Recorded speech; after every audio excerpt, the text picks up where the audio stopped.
Bien, doctor, muy buenas tardes, compañeros todos. El día de hoy vamos a terminar con el proyecto final del curso que es el Derecho Internacional Privado. El tema va a ser el exequatur o la ejecución de una sentencia dentro de un país determinado. Los integrantes somos Sheila Lazo Martínez, Maite Quispe Laura, Cantorín Guamán Elizabeth, Casas Rosales Dalia, Walde Soto, Catherine. El contenido a desarrollar dentro de la exposición es la descripción del derecho internacional privado, también acerca de qué es el exequatur, la presentación de un caso en concreto, el análisis de este caso y las conclusiones finales. Empezamos mencionando acerca de qué es el derecho internacional privado. El derecho internacional privado va a ser aquel conjunto de normas jurídicas, el cual va a regularse dentro de un país extranjero, ¿no? Es decir, para que se pueda solucionar estos conflictos entre estados, en el cual pues tiene por finalidad establecer cuál es aquella ley que se va a aplicar dentro de este caso, el juez competente que va a llevar esta materia para que se pueda desarrollar el conflicto y pues todo ello va a servir más que nada como un instrumento que va a promover aquel movimiento de personas y también el intercambio ya sea de bienes y servicios a nivel internacional, lo cual también pues va a ayudar a fomentar aquella integración y el desarrollo de las actividades, pero siempre y cuando sean conforme al marco normativo, ¿no? Y esto sea de manera segura y equitativa. El derecho internacional privado, pues, va a encargarse de la resolución de estos conflictos y la colaboración procesal también en el ámbito internacional, como también aquella condición jurídica que se va a otorgar a los extranjeros y las relaciones también comerciales, ¿no? En ese caso, pues tenemos que mencionar también que en nuestro territorio peruano, es decir, en la legislación peruana, se rige esta normativa dentro del libro décimo del Código Civil, del artículo 2016 al 2111. Entonces, vamos a pasar a seguir explicando acerca de las fuentes nacionales del derecho internacional privado. Las fuentes nacionales, como bien dice, pues se van a regir dentro del ordenamiento de una sola nación, ¿no? Ya sea también por sus leyes internas o que emanen de su propia legislación, su jurisprudencia y también de sus costumbres. En este caso tenemos dos importantes, ¿no? Que es la Constitución Política del Estado, o en este caso la Constitución Política del Perú y el libro décimo del Código Civil. Las fuentes internacionales del derecho internacional privado pues van a ser aquellas que van a ser propias de la comunidad, pero en el ámbito internacional, tales como los tratados o los convenios internacionales, pero que no sean ratificados. También los principios del derecho internacional privado y la forma supletoria, pues estaría aquí ubicándose la doctrina del derecho internacional privado. Las características que cuenta es que es de un carácter nacional, ¿no? Porque ya cada país dicta sus propias normas y aproximaciones del derecho internacional, el cual pues tiene por como motivo de que se forme un margen para el conflicto y la mediación entre estas. Es positivo o de carácter positivo porque esta normativa se va a hallar inscrita dentro de estos textos o cuerpos normativos, ¿no? Pero que sean formales en cada país, incluso también que se hayan suscrito de manera bilateral o recíproca entre dos o más estados. Es particular porque, como se refiere, ¿no? Es extranjero, es decir, entre otros estados en los que se pueda hallar estas relaciones jurídicas. Ahora, en el caso de los principios del derecho internacional privado, pues tenemos que tener en cuenta como cuatro principios, los que van a estar dentro, también sirviendo como una fuente internacional del derecho internacional privado, ¿no? Tenemos el primero que es el locus regit actum, es decir, que el lugar rige, que en el lugar rigen los actos. Estas acciones pues deben de ser legales o dependiendo del acto en que estos vayan a realizar, ¿no? Ya que el marco normativo de cada país es propio en cada uno de ellos. La lex loci rei citae, es decir, la ley del lugar donde las cosas se encuentran. Esto tiene que ver con aquellos bienes que se vayan a transferir siempre que estén de acuerdo a la normativa o a la ley del sitio en donde se encuentren ubicados. También tenemos el otro principio que es la mobilia secuntur persona, es decir, que las cosas siguen a las personas. ¿Por qué? Porque es decir, que tú obtienes propiedades, obtienes algunas cosas que sean de tu propiedad y se rijan, digamos, por la ley, y esta debe de ser, es decir, estas cosas se deben de regir por la ley que sea aplicable a esta persona, ¿no? Es decir, las propiedades o las cosas que tú obtengas es propiedad tuya en el lugar en donde te encuentres. La última es la lex fori, es decir, la ley del foro. Significa que a cada conflicto se va a aplicar pues la ley que el juez le toque discriminarlo, ¿no? En el cual pues va a ser perteneciente a cada nación, a cada estado. Entonces podemos concluir mencionando de que el derecho internacional privado solo va a regular aquellos estados en los que se encuentren en conflictos o aquellos particulares que se encuentren en otro estado y pues tengan que desarrollar o solucionar esas controversias que se tengan para que no afecte tampoco tanto el orden público dentro del otro estado, ¿no? Seguir ciertos requisitos también para que al tener una sentencia ya pues sea reconocida dentro de este territorio, ¿no? Y eso es mediante el exequatur. Y este es el tema que vamos a tener que terminar o dar pase a mi compañera para que pueda continuar con su exposición. Eso sería todo. Muchas gracias. Ok, ahora seguimos con la definición del exequatur. ¿Qué es el exequatur? Pues esta va a ser la que es la homologación de las sentencias civiles que van a ser producidas por las autoridades extranjeras. Estas van a ser necesariamente por todos los casos que se encuentran regulados en dentro del título 4 del Código Civil y del Código Procesal Civil peruano, como es el caso del divorcio, que bueno, se puede realizar en otro estado, pero para que este surja efecto se va a tener que ser reconocido por un juez nacional, por el cual este proceso va a ser llamado exequatur. Bueno, para que sea válido la presentación, estas van a tener que ser regidos bajo ciertos requisitos. Esto se encuentra dentro de nuestro Código Civil peruano, ya en el artículo 2104, en el cual nos dan ciertos requisitos para su validez. Uno, por ejemplo, que es que no resuelvan sobre asuntos de competencia peruana exclusiva. Estas se tienen que regir dentro de nuestra normativa peruana. Dos, que el tribunal extranjero haya sido competente para conocer el asunto, de acuerdo con sus normas del derecho internacional privado y todos los principios generales de competencia procesal e internacional. Pues esto nos hace entender que el juez que va a resolver o quien va a llevar el proceso tiene que ser competente en cuanto al proceso que se va a llevar. Que se haya citado la demanda, el demandado conforme a la ley del lugar del proceso, pues se tiene que, como mencionábamos, me casé en el Perú, pero quiero realizar mi divorcio en Francia. Entonces, vamos a ver que esta tiene que ser mencionada el lugar donde se realizó primogénitamente el proceso.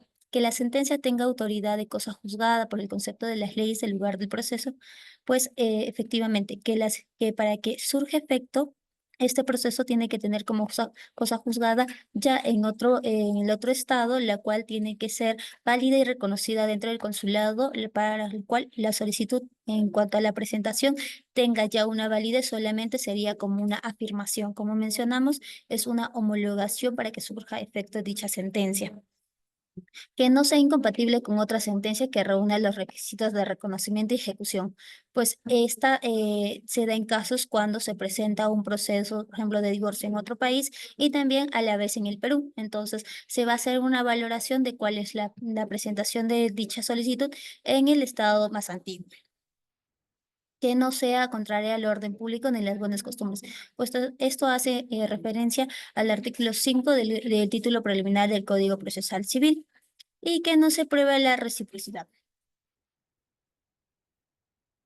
Bueno, dentro del contenido de la solicitud del exequatur, pues este va a ser un documento redactado como una forma de una demanda, cumpliendo ciertos requisitos, que es el petitorio, el fundamento fáctico, fundamento de derecho, entre otros, ¿no? Manteniendo la estructura del artículo 424 del Código Procesal Civil, en el cual tienen que ir anexadas lo que es la copia certificada de la partida de matrimonio, que esta tiene que ser expedida por el Registro Civil peruano o por el consulado.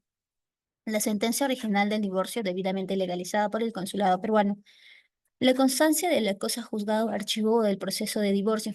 Pues en este punto, no necesariamente la sentencia expedida en otro país tiene que decir cosa juzgada, sino que esta tiene que ser reconocida como un proceso ya realizado. traducciones oficiales de la sentencia extranjera con claridad de la cosa juzgada, pues esta va a tener que ir realizado, se va a tener que ser solicitado en cuanto al Ministerio de Relaciones Exteriores. La copia legalizada del DNI del solicitante.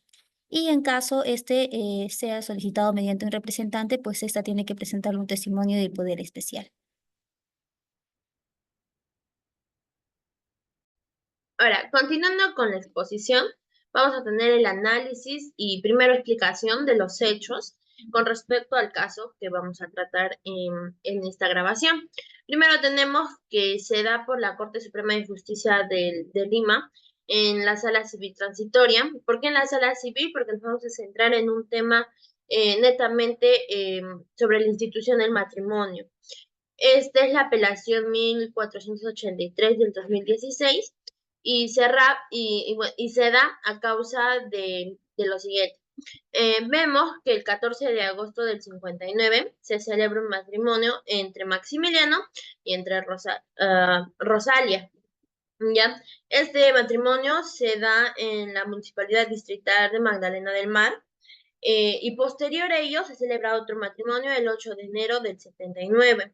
Esto ya entre el mismo señor Maximiliano, pero con la persona afectada con la que interpone esta apelación, que es Francoisi María Cambu. ¿Ya?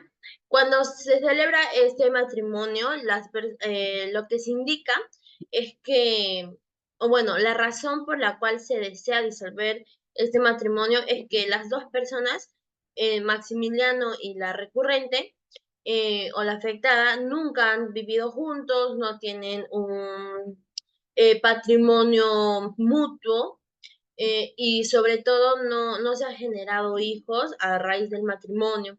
Es de ahí que en 1989 la señora ya en Francia solicita pues la disolución del matrimonio, es decir, claro, la disolución del matrimonio netamente, ¿no? ¿Por qué? Porque en Francia la señora viaja y radica en Francia. Y en tal sentido, entonces, ¿por qué en Perú se puede acotar, ¿no? Esta sentencia, es de ahí que entra el exequatur. ¿Por qué? Porque como hemos visto anteriormente, no vemos que se transgreda las normativas peruanas. Es decir, por ejemplo, en Francia se tiene el concepto del matrimonio muy similar al peruano, es decir, se considera el matrimonio no al aspecto religioso o ceremonial en ese ámbito, sino vemos que se prioriza el matrimonio civil, se debe de hacer ante una autoridad, aspecto que es igual acá, pues no en Perú, y igual se inscribe dentro del registro de matrimonios en Francia. Entonces, la señora, la afectada, solicita en Francia que se disuelva este matrimonio, en donde se le da la razón el 13 de abril del 89. Los tribunales franceses indican pues que en verdad no habría motivo por el cual seguir con un matrimonio así si es que las personas pues no conviven, no tienen algún roce alguno. Sin embargo, el 9 de marzo, el señor Maximiliano fallece. Ya el 2004 el señor Maximiliano fallece y cuando se solicita que se inscriba la sentencia dada en Francia acá en Reniec, en Perú, se ve un aspecto importante que es el primer matrimonio con Rosalia. Entonces, Reniec indica que pues no se puede inscribir esta sentencia. ¿Por qué? Porque el señor Maximiliano ya había contraído nupcias con la señora Rosalia.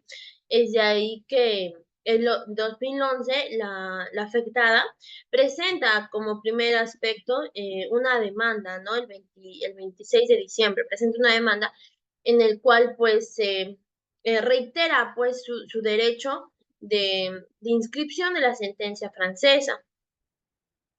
Sin embargo, el 27 de agosto se sigue teniendo en cuenta pues que el primer matrimonio de Maximiliano con Rosalia era un aspecto necesario que primero se tendría que dilucidar para poder inscribir la sentencia francesa. Sin embargo, cuando se cita a la otra parte, a Rosalia, la señora no va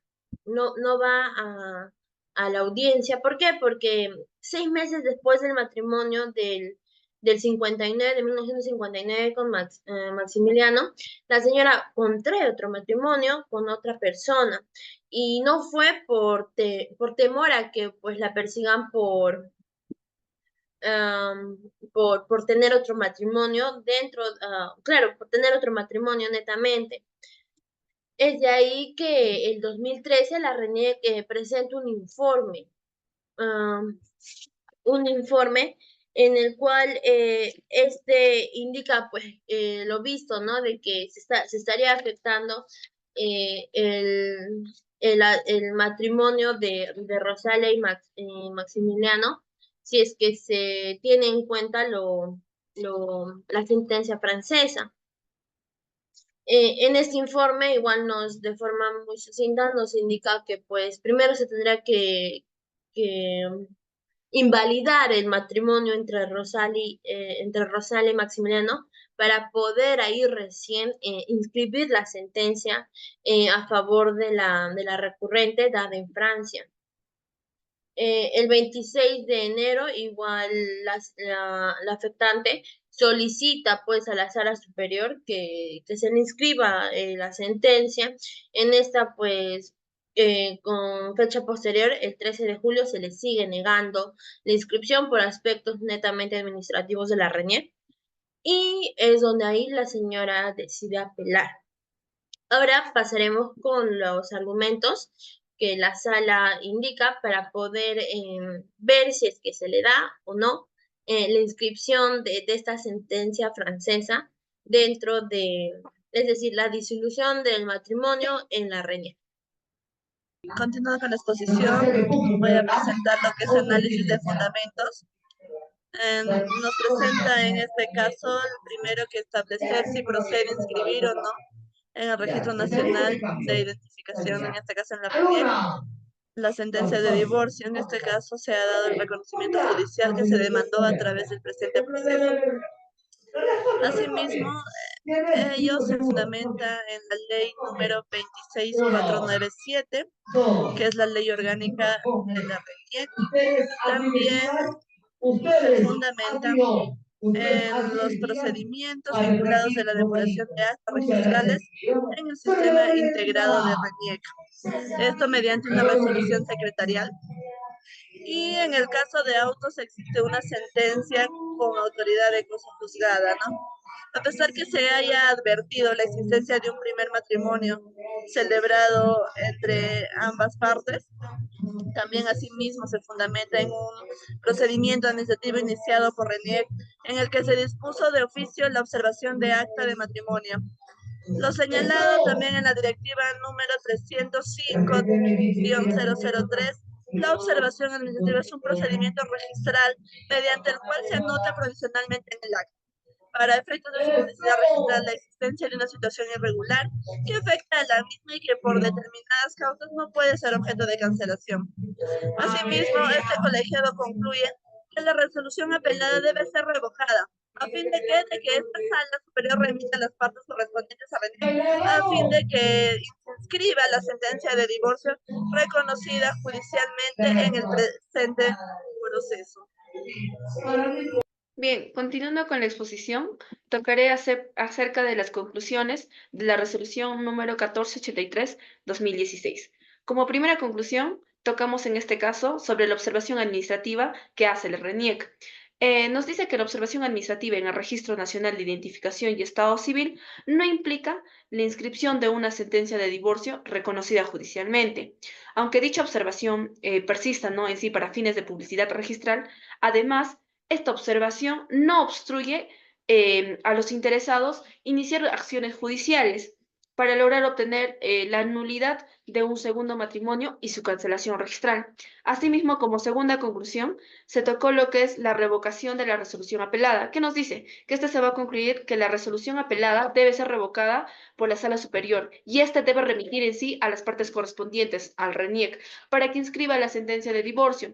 Asimismo, la sentencia de divorcio reconocida va a cumplir con todos los requisitos del artículo 2104 de nuestro Código Civil y el matrimonio de la actora se va a considerar vigente al no haber una resolución judicial que lo declare nulo. Bien, cumpliendo, como tercera conclusión, se tocó cumplir el cumplimiento, ¿no?, de las decisiones judiciales. Se llegó a concluir que se va a destacar la obligatoriedad de atacar y cumplir las decisiones judiciales según el artículo 4 del texto único ordenado de la Ley Orgánica del Poder Judicial. Nos dice que las decisiones judiciales con autoridades de cosa juzgada no pueden ser modificadas, retardadas, ni su ejecución tiene que ser obstaculizada bajo la responsabilidad política, administrativa, civil y penal.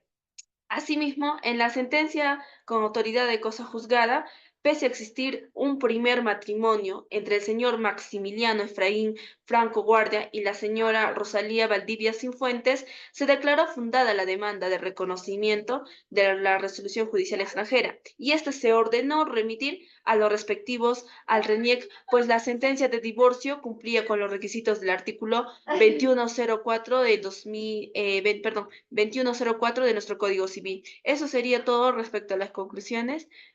Gracias.